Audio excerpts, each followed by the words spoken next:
Today we move into a very new moment.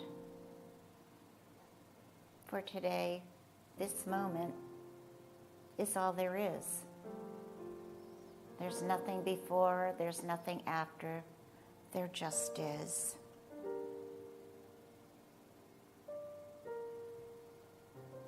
So today, I ask each one to open up to a path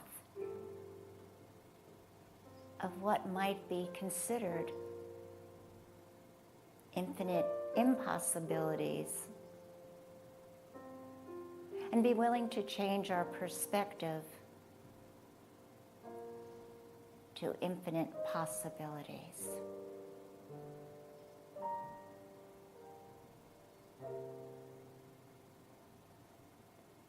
Think of a time in your life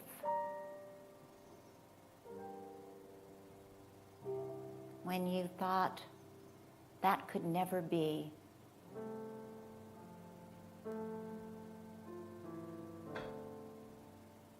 It's not possible.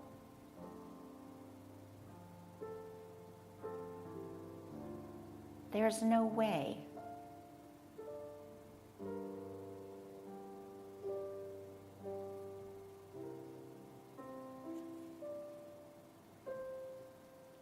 And then, as life moves through the valleys, the mountains, and the streams, circumstances change. The right person, the right lesson, the right career move, something, perhaps universal love, moves you in a new direction.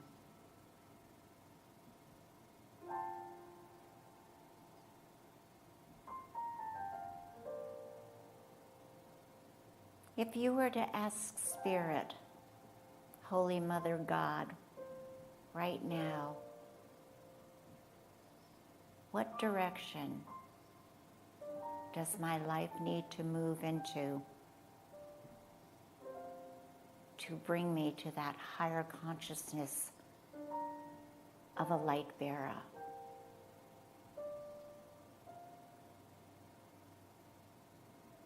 Taking in a deep breath and allowing your entire being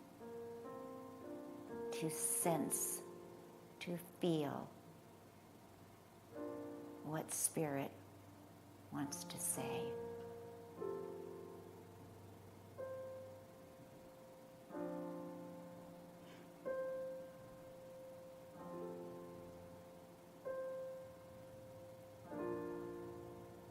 As we say we are all one, perhaps that next move is about interconnectedness.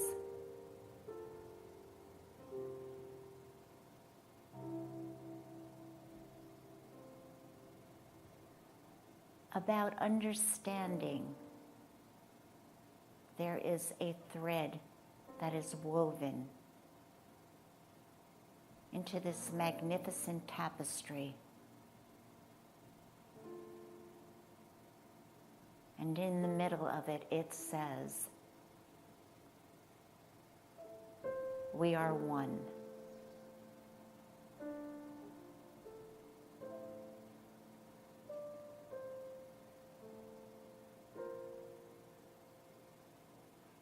So I invite you right now to think about a person, a situation, a thought that perhaps isn't in that oneness.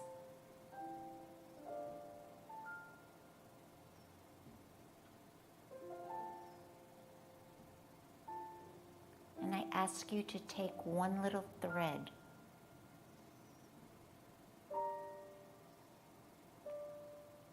and with love, reach out and wind it into the tapestry.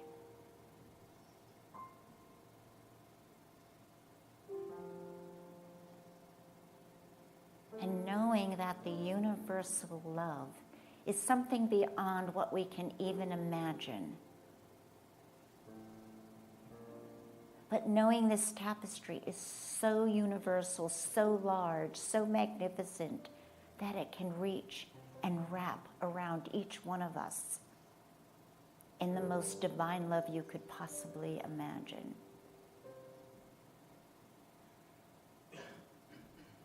I ask you to know in your hearts there isn't anybody that you would wish not to be embraced in this love.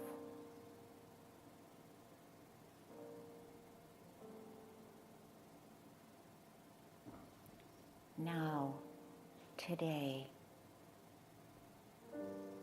your heart opens wider, lets more light in, allows more love out, and it embraces all of humanity. The animal kingdom, the plant kingdom, and Mother Earth.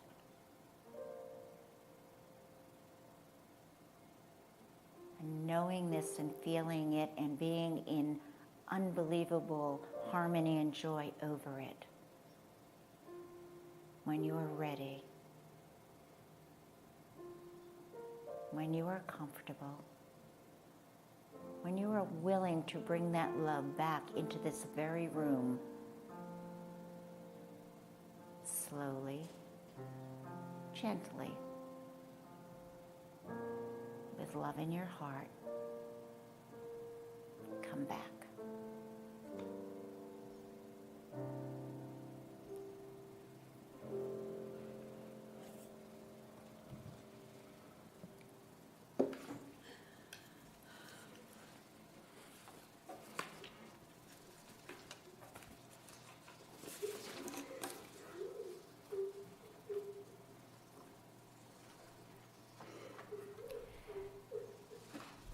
Okay, so I bet you thought I was going to talk all about me today. Wrong. This is the month of being, and being as in B-E-E-ing, being. So a couple of months ago, one of my colleagues recommended that I read this amazing book entitled Song of Increase. So when I received this book, I was a little confused because on the front of the cover, it said, listening to the wisdom of the honeybees for kinder beekeeping and a better world. Well, I, like most of you, care about the bees and their role on the planet. But I was not really interested, per se, in beekeeping. I was wrong. I was really wrong. Because I fell in love with this book and the world of bees in just a few pages. Song of Increase says Starhawk, the author of Sacred Writings, opens up a mystical realm of deep communication with nature. Learn the wisdom of the bees and you will never look at the world in the same way again. Wow. So when I first started reading this book, however, I was a bit doubtful that the author of this book, Jacqueline Freeman, could actually communicate with the bees. Reading on, I found the stories to be so profound, and the wisdom from her heart space and the wisdom of the bees touched my heart and soul like something that I've never experienced before. Freeman is a gifted intuitive and has been receiving messages from the bees for several years. But I didn't actually know that there were workshops for the spiritual life of bees. Think about that, a workshop for the spiritual life of honeybees, and Freeman is one of the facilitators of that.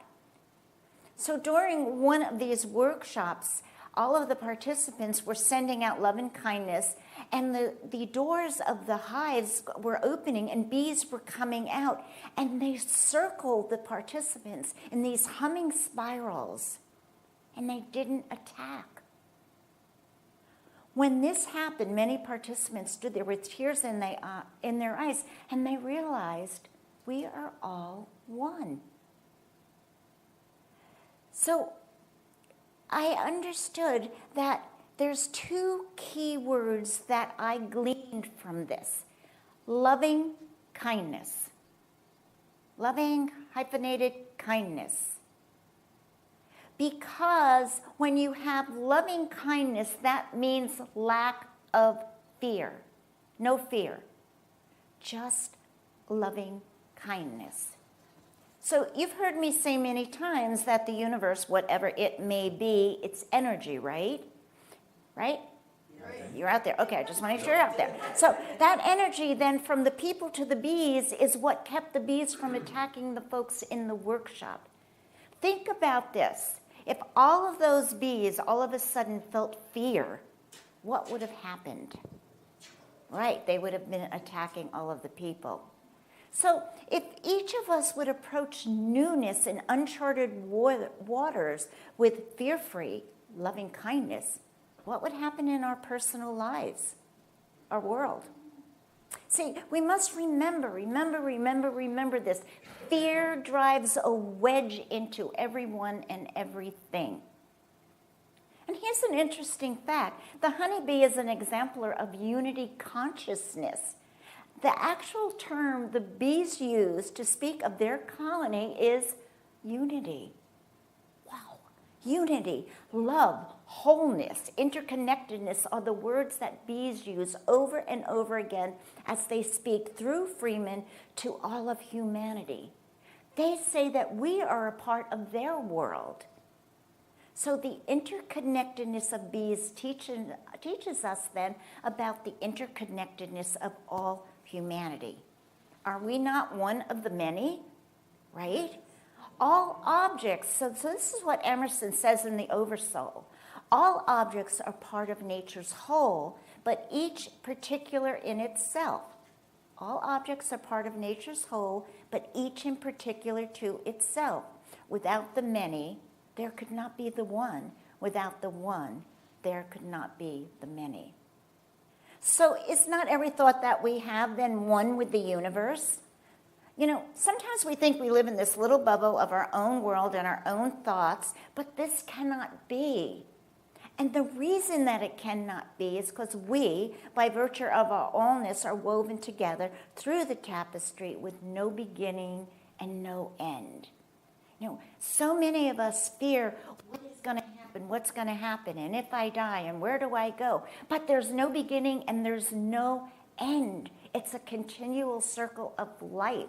And when we can begin to understand that, we separate ourselves from fear. We go back to faith, loving kindness.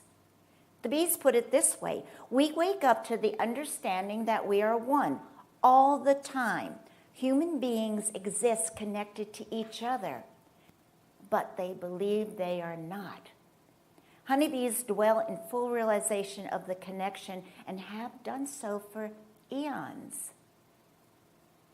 They say this is the gift we bring, complete sacred unity in body and spirit.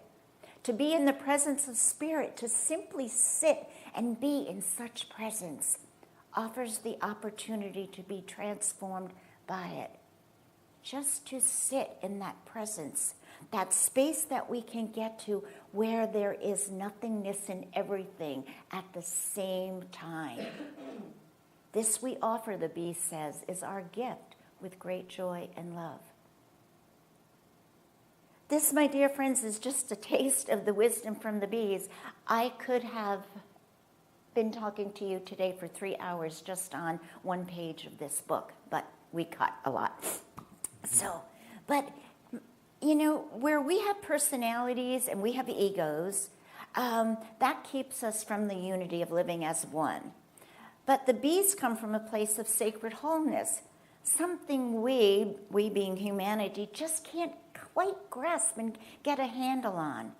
See, bees work for the good of all. They only have one goal, to have the hive function perfectly, and they each do their own part. interdependently, knowing that without a doubt, each will do their own part. They can count on each other no matter what, all the time, every minute of their day. They're not looking about what happened yesterday. They're not wondering how much honey they're going to have tomorrow. What they're knowing is in this moment, this is what I am called to do. And can we think about in each moment, what am I called to do? You know, I was writing that in my journal this morning. What am I called to do? And what I found in that is I'm not called to do anything. I am called to learn. I am the student. You are the teachers. And when we can begin to understand that each person that we're in contact with, one time as a student, one time as a teacher, but in order for me to grow and to be in this oneness, I look to each one around me as the teacher. As I prepare for each Sunday, I learn, I grow, and Spirit allows me just to bring that. See, bees work for the good of all. That's what we need to be doing, working for the good of all. And I believe in my heart and soul that we all strive for this, certainly for our families and friends. However, sometimes we need reminders. You know, we need something to jog our memory of what life could be, to live a life of devotion and joy and love. Bees live in perfect communion, and we've lost this. Think about this. 30,000 to 50,000 bees are in a hive, working together in harmony. 30,000 to 50,000. Some of us in our families with only 10 or more cannot get along. It's funny, it's true, it's sad. But if we could just put aside our differences, what would this do for our lives and our families and our worlds? You know, we hear so much about being in silence, and I believe with my whole heart that we believe that we need to be in silence. And I agree with that. But solitude is essential to personal integration. There are places in our landscape, in our lives, which no one can accompany us. And this is important that we have that space for ourselves.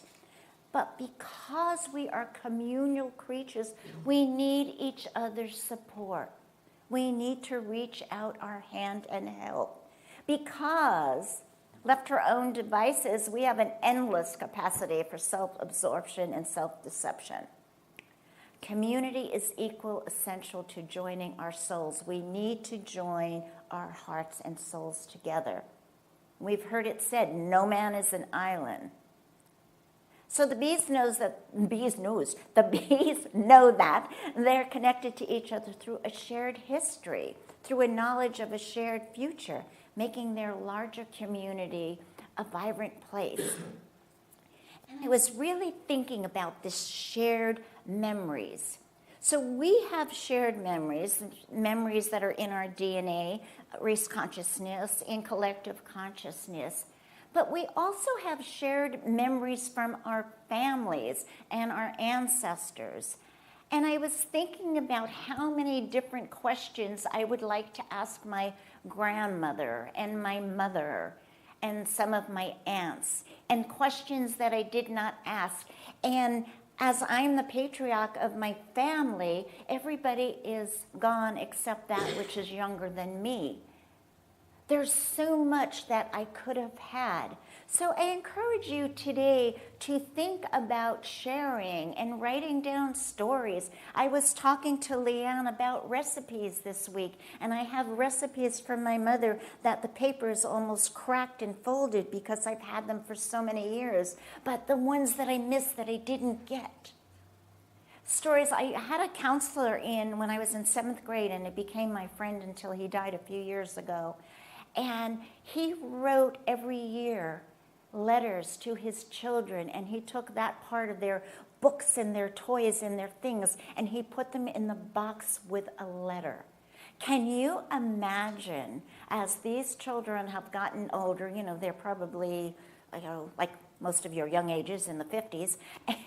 But can you imagine opening these boxes with a letter from your dad and having all of these memories, and to be able then to share that with their children? Shared memories, we have it and we don't take advantage of it. So we, being humanity, are perhaps not aware that our personal histories are so important. You know, and here's what happens. When we have that shared history, you can begin to understand why somebody acts the way they do, why somebody feels the way they do, why somebody is hurt the way they are. And we can have compassion and empathy for that because we know the history leading to that. You know, when I think about my grandmother, and then I think about my mother and my aunts and my uncle, I get it. I get it.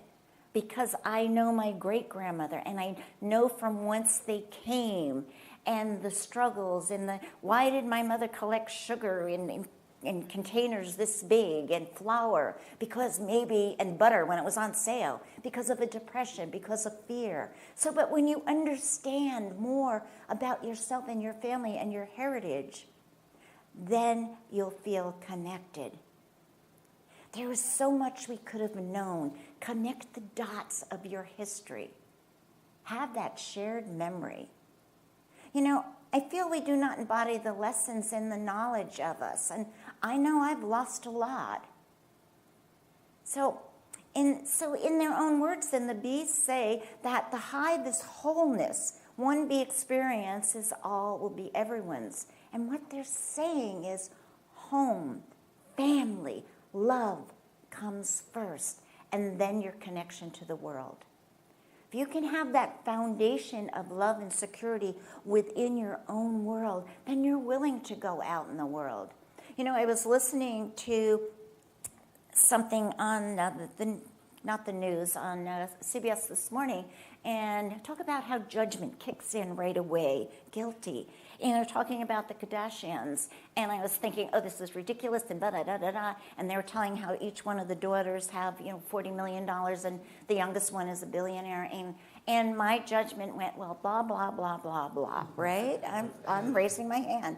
But then they said they give millions and millions away to homeless and to children who are in needs of places to live, etc., etc.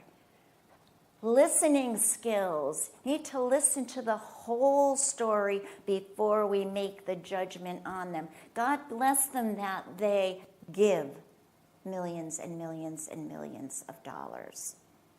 So bees consider themselves beacons of light. How many times have you heard me say to you, we are beacons of light. We are what the world is waiting for, where love and work go hand in hand, and they feel the spirit fills the soul. We're constantly affirming that we're vibrant energy. What are we here for anyway? We're here to live, to love, heal, and to know God. And when we begin to actually know God, whatever that is to us, there's nothing else. Because everything else emanates from that. And our energy and our being, we then become the light beers. The bees tell us that they generate great amounts of healing love energy. And the hives are temples of the spirit world, source points of the spirit world. And when I'm thinking about the temples and how they guard it and how they have the drones outside to protect anything that may want to come in and attack the bees, I think about it when we say guard our temple gates, guard our mind, guard what's going into our mind. And the parallels to our lives then, I found amazing. And the only difference the bees say is that we have individual souls, and I found this interesting. They have group souls. And in the animal kingdom, they said, the animals have group souls. I did not know that. So they say we're not soloist, yet each one of us has our own individual sound. Each one of us are unique. We're enough. It appears to me that the lesson is while we come together to collectively to work together to create a better world, we do this sharing the uniqueness of who we are, perhaps singing our own individual song. My song, you know, is I Have a Dream. First song I was sung when I came here. We are not soloists, yet we each make our own individual sound. Emerson wrote this in the Oversoul, "Oh, believe as thou livest, that every sound that is spoken over the round world, which thou oughtest hear, will vibrate to thine ear." And what he's saying is what we need to know will come to us if we listen. Everything that a bee does is about relationship to another. They do not bring thoughtfulness, selfishness, hate, anger. Something humanity continues to do. And we bring that hate and anger into our most personal lives as well as our outer world. Not we here, we humanity. Bees invite us to show ourselves to them so that they may embrace us into unity. Another thing that I found so amazing was that the bees constantly speak of their creator with a capital C, and then spirit and the soul, but they have another thing they call the over-lightning being. That's like Emerson's oversoul. And it reminds me of that. They have an over-lightning being, and they capital over-lightning being. And Emerson writes, the soul answers never by words, but by the things itself that is inquired about. So we have an oversoul. Bees have an over-lightning being, and it ensures that the hive is aligned with the highest expression of beeness, and that it contributes to the bee kingdom's evolution. And isn't that what our inner voice is doing with us? Contributing to our evolution, that we keep spiraling up and up. And when a hive's attunement, this is really interesting, when a hive's attunement is exposed to any danger, when it loses its singular clarity, it cannot find its center, the over-lightning being acting in correct relationship with its nature invites itself to be removed from the bee family. Think about that. Just in life, when relationships, be it friends or family, sometimes we feel off-center, not grounded, we need to know when to move on. The over-being, listening being knows when to leave the hive. Am I 100% sure the bees have said all these things? Yes, because somewhere in my inner being, I found a connectedness that pulled me into a world of purity and love. Freeman and the bees share a message of intense love, and that love is food made from unity and prayer. The bees pray. You know, when I read this book, I felt like this hope for all of humanity, and I thought we all need to shift our focus to goodness and the miracles of our world. Everything that we see, we can shift perception if we want. We don't have to see all of the bad. We don't have to see all of the good. All we have to see is spirit within and God. So when you can't sleep, a lot of you talk to me about not being able to sleep. Think of all the forces in nature that are screaming for our attention, and know with me that they're working diligently to save us and our planet. So people can feel our energy and our emotions. So wouldn't it be time to go higher and higher and higher in our consciousness, and to bring only that loving kindness? I have a question, and it's a question for me. And I wrote this today in my journaling. Do we have the courage each day, and most sincerely, to ask Spirit, what do I need to know today? What can I learn? What can I teach? What can I give? What can I receive? Listen to your song. What is the song that the bees sing? They have so many. But the most important one is the one of universal love. And in their own words, they say to us, this we offer you. Come and sit with us. Drink in the unity as you would fresh rain. We offer our gifts with great joy and great love. And so ends the lesson. And so begins a very precious new moment. And so it is.